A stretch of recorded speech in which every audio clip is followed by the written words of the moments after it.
tiny steps. On a daily basis in my life, I'm working toward my goals.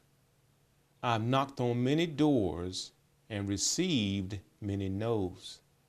I've touched a number of hearts, and that feels really great. Maybe that is the reason I've hung on and kept my faith.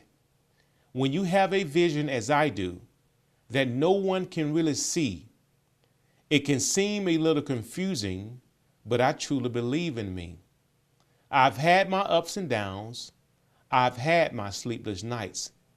I've had my confidence fade. Indeed, I've had a challenging life. On days I questioned myself and had plenty of doubt. I've continued to do good deeds because the seeds you plant will sprout.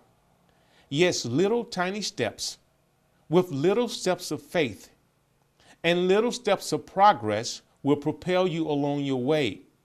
So while traveling the road of life and trying to reach your goals, take little tiny steps and your future will unfold.